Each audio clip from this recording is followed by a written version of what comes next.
चुप कर जा प्लीज। आयशा बस।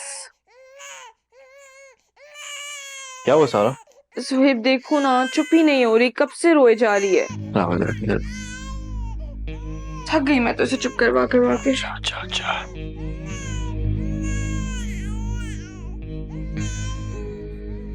तुम एक काम करो, तुम जाके चेंज कर लो। शायद आयशा को उलझन हो रही है तुम्हारे कपड़ों से। ऐसे बच्चों के होते हैं ना, ब्राइडल कपड़ों से। कपड़े चेंज कर लो।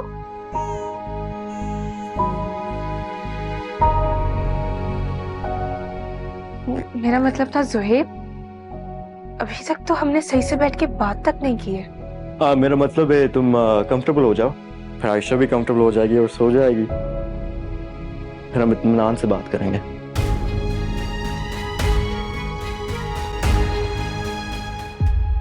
जोए बेटा, आयशा को मुझे दे दो, तो मैं तंग कर रही होगी। लो। नहीं मामा, इट्स ओके, हम संभाल लेंगे। सारा है ना? आए दो ना। आज मेरी गुड़िया जो है ना, आज मेरे साथ रहेगी। हाँ बेटा, सारा भी थक गई होगी, तुम लोग आराम कर लो। हाँ, ये तो दादी की जान है, दादी की गुड़िया। थैंक यू मामा। चलो चलो चलो, अच्छा दादी के साथ रहेगी। हाँ कितना हंस रही है। Bye bye.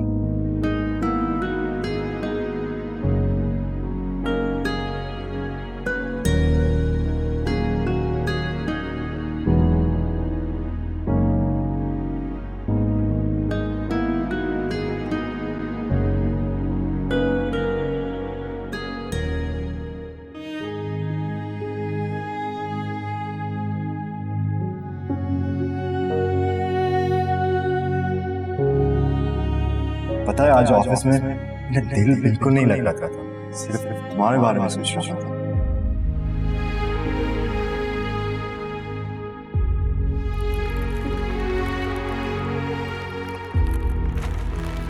चाय का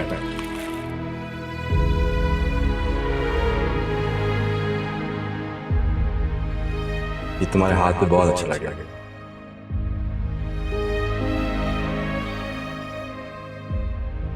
थैंक यू आदिया, मेरी जिंदगी में रंग भरने के लिए।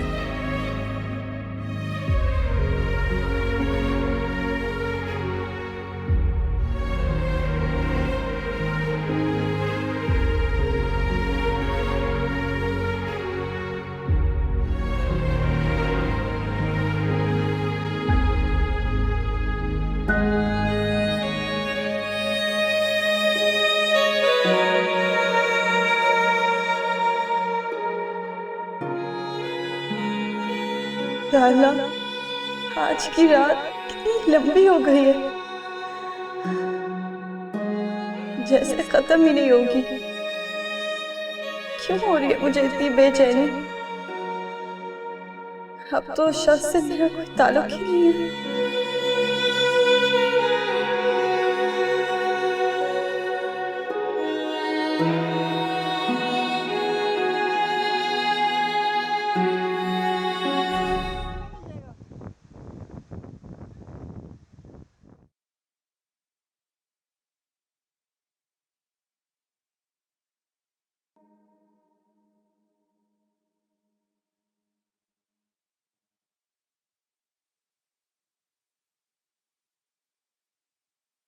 सारा। अस्सलाम वालेकुम मम्मा।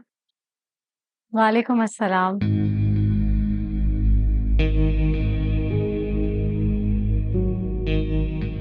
क्या हुआ मम्मा, ऐसे क्या देख रही हैं?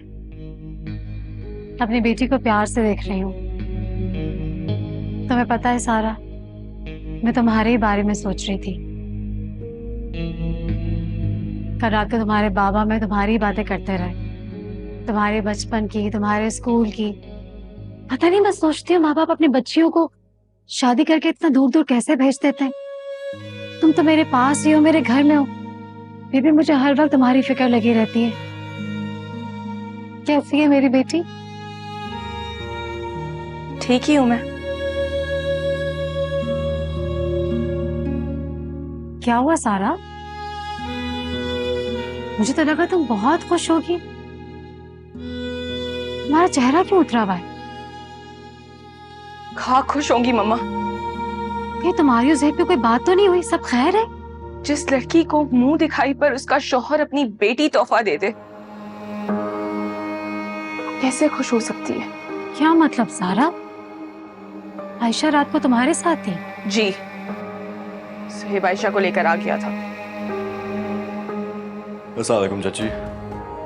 वालेकुम अस्सलाम। ज़ुहैब कैसे हो? मैं बस तुम लोग के नाश्ता ही रेडी कर रही थी, बुलाने लगी थी। चलो आओ नाश्ता कर लेते हैं। चलें सर? चलो।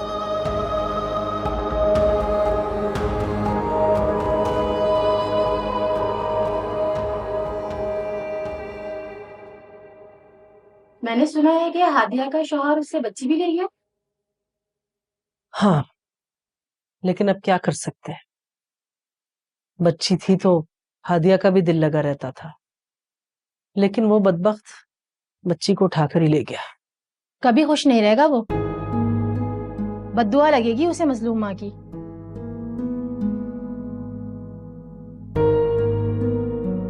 वैसे क्या सोचा तुमने हादिया के बारे में?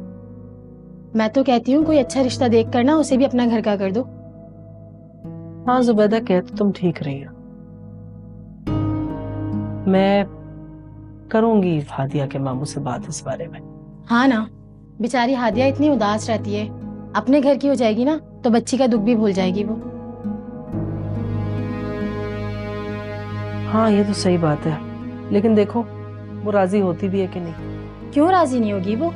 तुम समझाओ उसे। क्या वो सारी जिंदगी ऐसी रहेगी? औरत के लिए मर्द का सहारा बहुत जरूरी है। हाँ बस एक बार उमैर का रिश्ता हो जाए, फिर हादिया के लिए भी कोई अच्छा सा रिश्ता ढूंढती हूँ।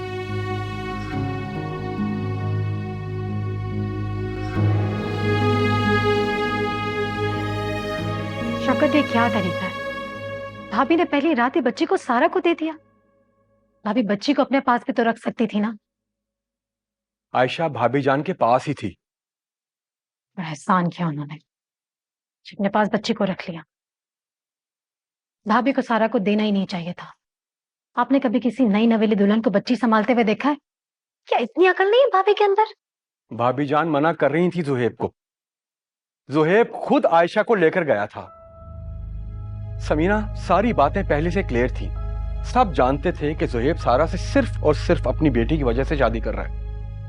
सारा से कोई बात भी छुपी हुई नहीं थी, और हम दोनों ने कई बार सारा को यह बात समझाने की कोशिश की थी, मगर ज़ुहैब से शादी तो सारा की जैसे जिद थी। अब ये जिद पूरी हो गई है तो फिर किस बात का शोर मचा रहे हो तुम मां बेटी? बहुत खूब कहा आपने। मैं मानती हूँ आप ठीक कह रहे हैं, पर शौकत, नई नवेली दुल्हन के अरमान होते हैं, कितने ख्वाब सजाए हुए होते हैं लड़की ने अपनी आंखों में। ज़ुहैब को सारा की फीलिंग्स का ख्याल रखना चाहिए था। बिला वजह की बातें कर रही हो तुम। अब ये बातें करने का कोई फायदा नहीं, और वैसे भी शादी के बाद हर औरत की जिंदगी की नई शुरुआत होती है। भाई मुश्किलात आती रहती हैं। तुम सारा को समझाओ, जिंदगी इसी का नाम है।